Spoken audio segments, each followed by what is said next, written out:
For years you have suffered from intense pain in your knee. The pain has made it difficult for you to walk, sleep, or to function normally.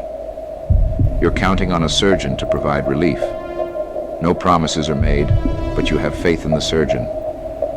After surgery, you return home to begin your recovery. Doctors are amazed by your progress. All pain is gone. You no longer need the cane that you've been using for years.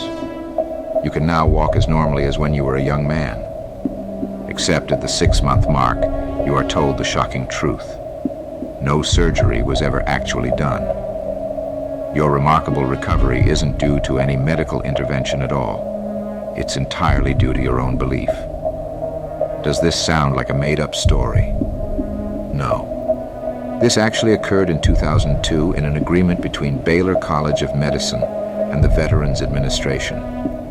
50% of the participants had no actual surgery, yet all had the same, and in several cases even better, outcomes as those who did. What is the placebo effect? How does it work? Don't leave now, because I'm about to tell you the real story. You're listening to The Spectre.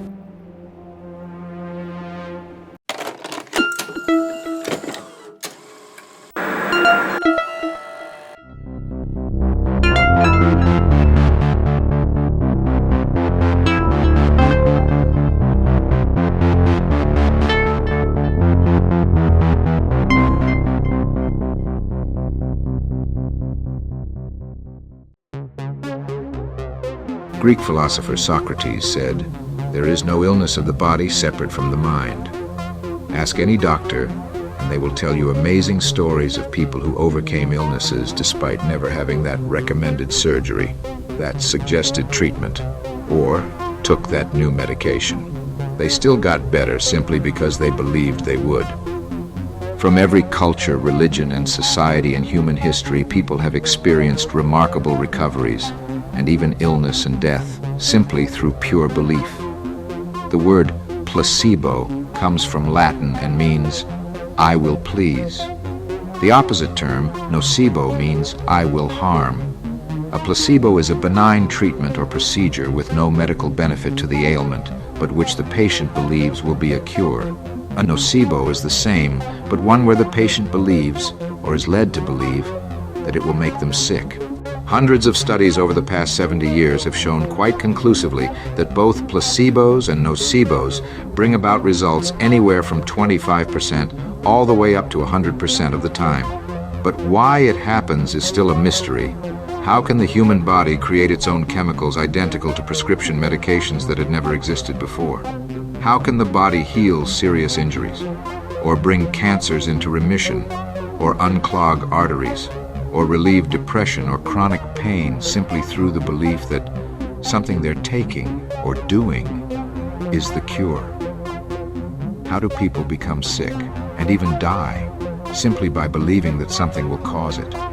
The placebo effect appears to be an actual mechanism naturally present in the human body, spurred on by the belief that something is healing them or harming them, whether that thing is real or not. The shamans and priests of the past, who could heal or kill with a touch, or an herb, or a ritual, were not much different from the doctors of today with their own rituals and tonics. It's all about the person's faith in their healer. Recent neurological research suggests there might be 3 aspects at play: conditioning, expectation, and intention. These aspects also work in different ways, suggesting that the human body has several different placebo responses, not just one. A placebo that works on one problem might not work on another. If the placebo comes in the form of a pill, studies have shown that the shape, color, taste, size, and even the name will all affect what kind of placebo response occurs and how strong. A red pill is seen as a stimulant, a blue pill as a sedative, and yellow as an antidepressant. Bitter pills have a stronger response than pills with no taste. Injections, on the other hand, work better than pills. Injections given at the location of pain will work better than those given elsewhere in the body. A Harvard study showed that even when you know you're getting a placebo, a measurable effect is still present. The more we condition our experiences, the more we believe something will work, and and the more we intend for some substance or action to produce a positive result, the more likely it is to cause actual physiological changes in the body. This isn't pseudoscience, this is scientific fact. Yet, despite the evidence, there are still medical practitioners who downplay it, and others who even refuse to accept it. But let's look at some documented examples of where both the placebo effect and nocebo effect resulted in life-altering changes. October 1973, Nashville, Tennessee. A 73-year-old retired man begins to have trouble swallowing, and doctors diagnose him with cancer of the esophagus, which had spread to his stomach. After having surgery to remove the cancer, additional scans and a biopsy showed the cancer had spread throughout his liver. He was admitted to Vanderbilt University School of Medicine, believing he was near death. The man asked the doctor to just help him live through Christmas. He received physical therapy, a liquid diet, and lots of care and attention. He was released from the hospital in late October, looking and feeling much better, and now much stronger. He was looking forward to Christmas. But 1 week after Christmas, the man's wife brought him back to the hospital, where he again looked like he was on the edge of death. X-ray showed a tiny bit of pneumonia in one small area of one lung, but all blood tests looked good.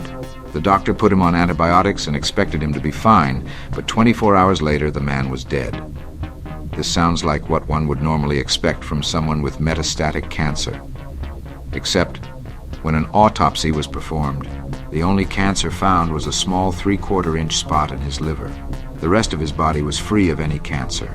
There was nothing physically wrong with him to cause death. The liver scan and biopsy from months earlier had, in fact, been a false positive. This man didn't die from terminal cancer. The doctor concluded that he had died simply because everyone in his life believed that he was about to. Summer 2000, University of British Columbia, Vancouver BC, Canada. A group of patients suffering from Parkinson's disease are told that they are going to receive a drug that would significantly alleviate their symptoms. Fully half of the participants received a placebo in the form of a saline injection. The patients receiving the placebo had better motor control after the experiment.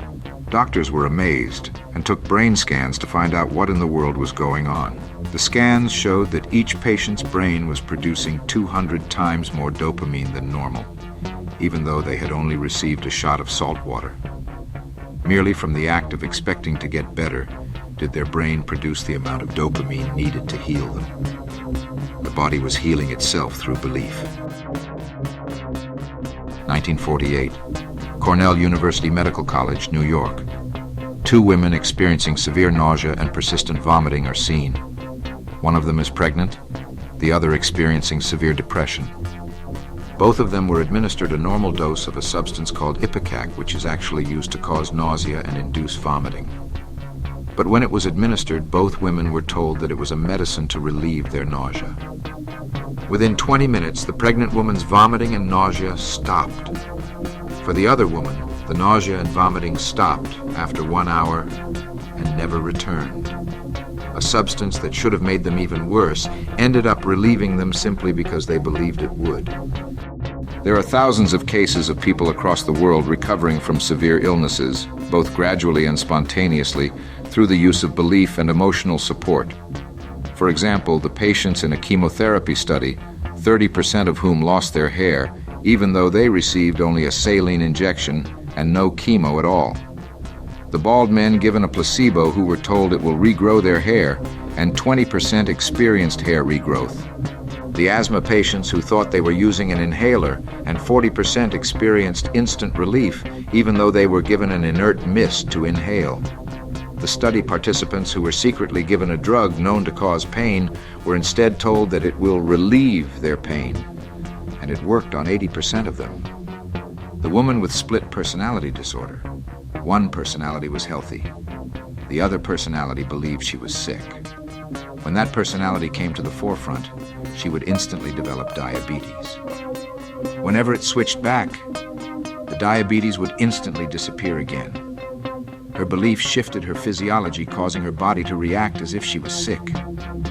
She's not the only example. If you want more examples, refer to the Spontaneous Remission Bibliography Project, which has documented thousands of cases pulled from the world's medical literature. At the start of this video, I said that I would tell you the real story.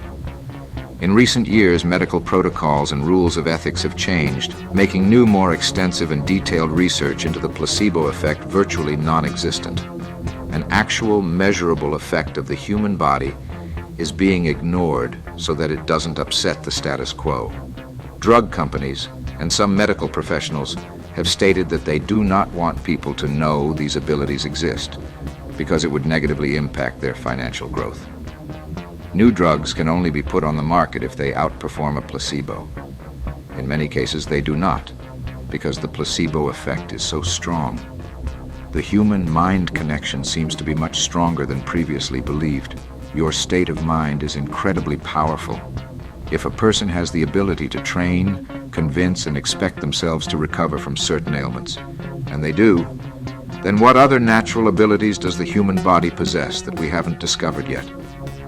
The human body has more treasures than we ever thought possible, and we should be open to their exploration. Do your own research, but do it wisely. You will find that your body is capable of far more than you ever thought possible. That is the real story. The Intelligence Briefing Video Library continues with Video 5, The 10 Lost Tribes of Israel. If you enjoyed this video, then please share it with your friends and family. I will be very grateful. But who am I, you ask? I am the Spectre.